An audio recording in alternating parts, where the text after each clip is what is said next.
അമൃത് Veni hair elixir presents daily news സായാഹ്ന വാർത്തകൾ powered by Pulimoottil silks KSFE. എന്താ ഒരു മൂഡ് ഓഫ്? ഇപ്പൊ മുടി വല്ലാതെ കൊഴിയുന്നുണ്ട്, അതാ തോന്നുന്നു. ഈസ്ട്രജന്റെയും വൈറ്റമിൻ ഡിയുടെയും കുറവാണ് മിക്ക സ്ത്രീകളുടെയും മുടി കൊഴിച്ചിലിന്റെ പ്രധാന കാരണം. അമൃത് Veni hair elixir for women സ്ത്രീകളുടെ മുടിയുടെ വളർച്ചയ്ക്കും ശക്തിക്കും അത്യാവശ്യമായ herbal ഈസ്ട്രജനാലും vitamin ഡിയാലും സമ്പുഷ്ടമാക്കിയതാണ് Amrit Veni hair elixir for women. നമസ്കാരം, ഞാൻ ഷാജി പത്മനാഭൻ. ഡെയിലി ന്യൂസിന്റെ സായാഹ്ന വാർത്തകളിലേക്ക് സ്വാഗതം. ഇന്ന് നവംബർ 30 ശനിയാഴ്ച. അനർഹമായി ക്ഷേമ പെൻഷൻ വാങ്ങിയ സർക്കാർ ജീവനക്കാർക്കെതിരെ കർശന നടപടിയെടുക്കുമെന്ന് മുഖ്യമന്ത്രി പിണറായി വിജയൻ. സർക്കാർ ജീവനക്കാരും പെൻഷൻകാരും അനർഹമായി ക്ഷേമ പെൻഷൻ വാങ്ങുന്നത് വ്യക്തമായ പശ്ചാത്തലത്തിൽ മുഖ്യമന്ത്രി പിണറായി വിജയൻ വിളിച്ചു ചേർത്ത പ്രത്യേക യോഗത്തിലാണ് തീരുമാനം. തട്ടിപ്പ് കാണിച്ചവർക്കെതിരെ വകുപ്പ് തലത്തിൽ അച്ചടക്ക നടപടിയെടുക്കും. കൈപ്പറ്റിയ തുക പലിശ സഹിതം തിരിച്ചടപ്പിക്കും. അനർഹർ കയറിക്കൂടാൻ സാഹചര്യമൊരുക്കിയ ഉദ്യോഗസ്ഥർക്കെതിരെയും നടപടിയുണ്ടാകും. അനർഹമായി പെൻഷൻ വാങ്ങുന്ന ജീവനക്കാർ അല്ലാത്തവർക്കെതിരെയും നടപടിയുണ്ടാകും.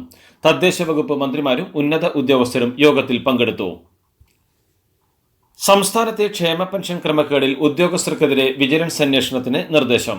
ക്ഷേമ പെൻഷൻ വാങ്ങുന്നവരുടെ പട്ടിക തദ്ദേശ ഭരണ വകുപ്പിന്റെ സഹകരണത്തോടെ വാർഡടിസ്ഥാനത്തിൽ സമഗ്ര പരിശോധന നടത്താൻ ധനവകുപ്പ് നിർദ്ദേശിച്ചു. സംസ്ഥാനത്തെ 60 ലക്ഷത്തോളം വരുന്ന ഗുണഭോക്താക്കളിൽ അനർഹർ കടന്നുകൂടാനുള്ള സാധ്യത തള്ളിക്കളയാനാകില്ലെന്നും കർശന പരിശോധന തുടരണമെന്നുമാണ് CPM നേതൃത്വത്തിന്റെയും നിലപാട്. വയനാട് ഉരുൾപൊട്ടൽ ദുരന്തബാധിതരുടെ പുനരധിവാസം വൈകുന്നതുമായി ബന്ധപ്പെട്ട് കേന്ദ്ര സംസ്ഥാന സർക്കാരുകൾക്കെതിരെ നടത്തിയ യൂത്ത് കോൺഗ്രസ് പ്രതിഷേധത്തിൽ സംഘർഷം. കളക്ടറേറ്റിലെ ഗേറ്റ് തള്ളിത്തുറന്ന് അകത്ത് കയറാൻ ശ്രമിച്ച പ്രവർത്തകർക്ക് നേരെ പോലീസ് ലാത്തിചാർജ് നടത്തി.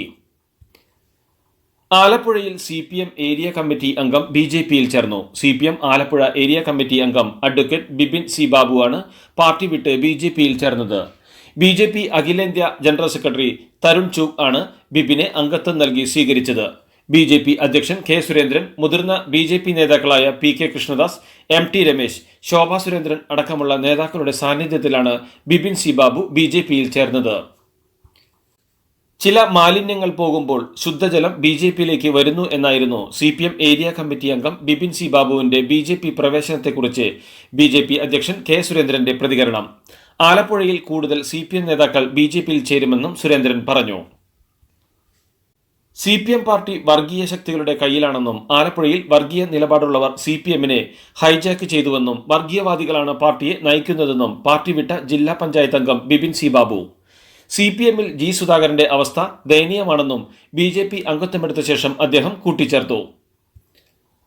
മുതിർന്ന CPM നേതാവ് G. സുധാകരനെ അമ്പലപ്പുഴ ഏരിയ സമ്മേളനത്തിൽ നിന്ന് പൂർണ്ണമായി ഒഴിവാക്കിയെന്ന് റിപ്പോർട്ടുകൾ. ഇന്ന് നടക്കുന്ന പൊതുസമ്മേളനത്തിലും G. സുധാകരന് ക്ഷണമില്ല. നിലവിൽ CPM ജില്ലാ കമ്മിറ്റിയിൽ പ്രത്യേക ക്ഷണിതാവാണ് G. സുധാകരൻ. തനിക്ക് പാർട്ടി പദവികളില്ലാത്തതുകൊണ്ടാവും തന്നെ ഒഴിവാക്കിയതെന്നും ക്ഷണിക്കാത്തതുകൊണ്ടാണ് പങ്കെടുക്കാത്തതെന്നും G. സുധാകരൻ പ്രതികരിച്ചു.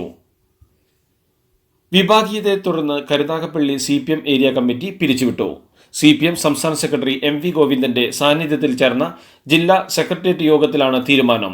കരുനാഗപ്പള്ളി സമ്മേളനത്തിൽ ഉണ്ടായത് തെറ്റായ പ്രവണതയെന്നും നിലവിലെ കമ്മിറ്റിക്ക് പാർട്ടിയെ നയിക്കാനാവില്ലെന്നും ഏരിയ കമ്മിറ്റി പൂർണ്ണമായും പുനഃസംഘടിപ്പിക്കാൻ തീരുമാനിച്ചുവെന്നും ഒരു അഡ്ഹോക് കമ്മിറ്റി നിലവിൽ വരുമെന്നും MV ഗോവിന്ദൻ അറിയിച്ചു.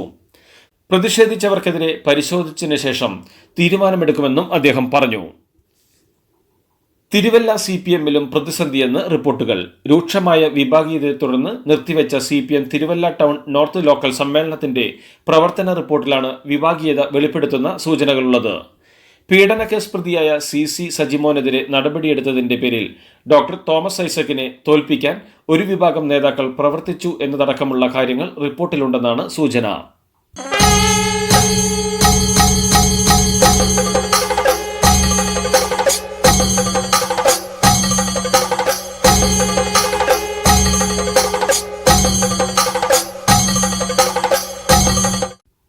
ADM നവീൻ ബാബുവിന്റെ മരണവുമായി ബന്ധപ്പെട്ട അന്വേഷണം നടക്കുന്നതിനിടെ കണ്ണൂർ കളക്ടർ അരുൺ K. വിജയന് കേന്ദ്ര പരിശീലനത്തിന് പോകാൻ അനുമതി നൽകി സർക്കാർ.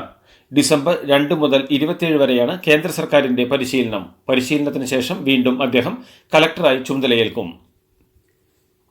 ADM നവീൻ ബാബുവിന്റെ മരണത്തിൽ പെട്രോൾ പമ്പ് അപേക്ഷകൻ TV പ്രശാന്തനെതിരായ പരാതിയിൽ പരാതിക്കാരനായ കോൺഗ്രസ് നേതാവ് TO മോഹനന്റെ മൊഴിയെടുക്കാൻ വിജിലൻസ് സംഘം കണ്ണൂരെത്തി. ADMന് പണം നൽകിയതിൽ കേസെടുത്ത് അന്വേഷണം നടത്തണമെന്നാണ് പരാതിയിലെ ആവശ്യം. കോഴിക്കോട് വിജിലൻസ് SP ആണ് മൊഴി എടുക്കാനെത്തിയത്. പ്രശാന്തിന്റെ മൊഴിയും ഇന്നെടുക്കാൻ സാധ്യതയുണ്ടെന്നാണ് റിപ്പോർട്ട്. എന്നും വയനാടിനൊപ്പം ഉണ്ടാകുമെന്നും ഒരിക്കലും നിരാശപ്പെടുത്തില്ലെന്നും നിങ്ങൾ നൽകിയ സ്നേഹത്തിന് 1000 നന്ദിയെന്നും വയനാട് MP പ്രിയങ്ക ഗാന്ധി. വയനാട് ഉപതെരഞ്ഞെടുപ്പിൽ വൻ ഭൂരിപക്ഷത്തിൽ വിജയിച്ച പ്രിയങ്ക ഗാന്ധി നന്ദി പറയുവാനായി ഇന്നാണ് വയനാട് മണ്ഡലത്തിലെത്തിയത്. പ്രതിപക്ഷ നേതാവും വയനാട്ടിലെ മുൻ MPയുമായ രാഹുൽ ഗാന്ധിയും പ്രിയങ്കയ്ക്ക് ഒപ്പമുണ്ട്. 2 ദിവസത്തേക്കാണ് പ്രിയങ്കയുടെ സന്ദർശനം. വെർച്വൽ ക്യൂ വഴി ബുക്ക് ചെയ്യുമ്പോൾ അനുവദിക്കപ്പെടുന്ന സമയത്ത് തന്നെ തീർത്ഥാടകർ സന്നിധാനത്ത് എത്തണമെന്ന് തിരുവിതാംകൂർ ദേവസ്വം ബോർഡ്. നിലവിൽ ഭൂരിഭാഗം ആളുകളും സമയം പാലിക്കാതെയാണ് ദർശനത്തിന് എത്തുന്നതെന്നും ഇത് തിരക്ക് നിയന്ത്രിക്കാൻ ബുദ്ധിമുട്ടുണ്ടാക്കുന്നുണ്ടെന്നും ദേവസ്വം ബോർഡ് അറിയിച്ചു. ശബരിമലയിൽ മാളികപ്പുറത്ത് ക്ഷേത്രത്തിന് ചുറ്റും തേങ്ങ ഉരുട്ടുന്നതും ശ്രീകോവിലിന് മുകളിലേക്ക് തുണികൾ എറിയുന്നതും മഞ്ഞളും കുങ്കുമവും ഭസ്മവും വാരി എറിയുന്നതുമെല്ലാം അനാചാരങ്ങളാണെന്ന് തിരുവിതാംകൂർ ദേവസ്വം ബോർഡ്. ഇത്തരം കാര്യങ്ങൾ ഒഴിവാക്കാനായി തീർത്ഥാടകർക്കിടയിൽ പ്രചാരണം നടത്താൻ ദേവസ്വം ബോർഡ് തീരുമാനിച്ചു. മാളികപ്പുറത്ത് തേങ്ങ ഉരുട്ടുന്നതും മഞ്ഞൾ വിതറുന്നതും അടക്കമുള്ള കാര്യങ്ങൾ അവസാനിപ്പിക്കണമെന്ന് ഹൈക്കോടതി നിർദ്ദേശിച്ചതിന് പിന്നാലെയാണ് ബോർഡ് തീരുമാനം. 2030 പുതിയ HIV അണുബാധ ഇല്ലാതാക്കുന്നതിനുള്ള ശ്രമത്തിലാണ് ലോക രാജ്യങ്ങളെങ്കിലും കേരളം വളരെ നേരത്തെ ആ ലക്ഷ്യത്തിലെത്തുമെന്ന് ആരോഗ്യ വകുപ്പ് മന്ത്രി വീണ ജോർജ്.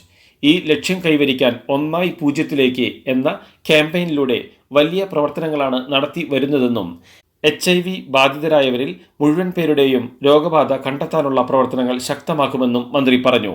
കഴിഞ്ഞ സാമ്പത്തിക വർഷം കേരളത്തിൽ 1263 പേരിലാണ് HIV അണുബാധ കണ്ടെത്തിയത്.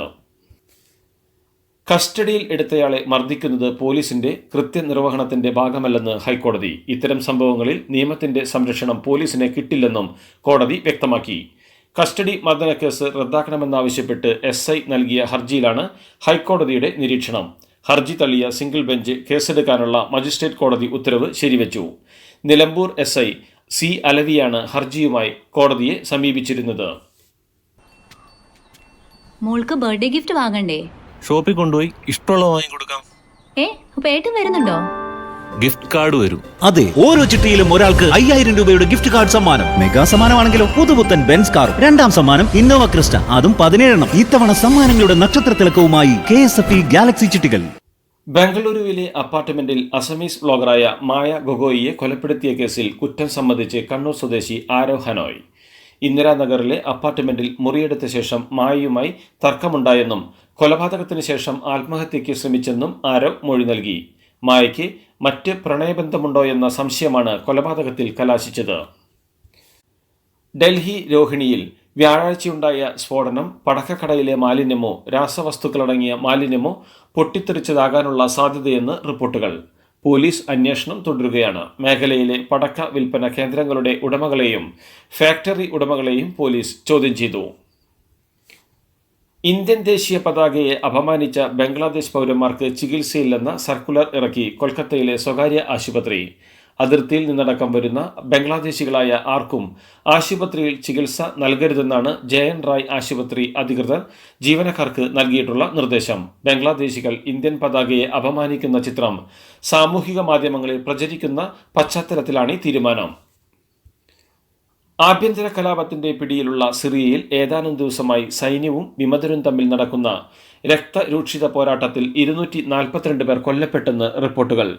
ടർക്കിഷ് സായുധ സംഘങ്ങളുടെ പിന്തുണയോടെ സുന്നി സായുധ സംഘമായ ഹയാത്ത് തഹ്രീർ അൽ ഷാമിന്റെ നേതൃത്വത്തിലാണ് ബാഷർ അൽ അസദിന്റെ സർക്കാരിനെതിരെയുള്ള സായുധ കലാപം. ഇസ്രായേലിനെതിരെ ദൈവിക വിജയം നേടിയെന്നും ശത്രുക്കൾക്ക് മുന്നിൽ തല ഉയർത്തിയാണ് നിൽക്കുന്നതെന്നും ഹിസ്ബുല്ല തലവൻ നയീം ഖാസിം.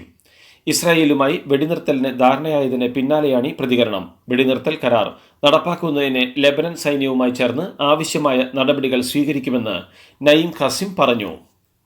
ഇതോടുകൂടി ഡെയിലി ന്യൂസിന്റെ ഇന്നത്തെ സായാഹ്ന വാർത്തകൾ സമാപിക്കുന്നു. ഡെയിലി ന്യൂസിന് വേണ്ടി വാർത്തകൾ വായിച്ചത് ഷാജി പത്മനാഭൻ. DailyNewsLive.in വാർത്തകൾ വിരൽ തുമ്പിൽ.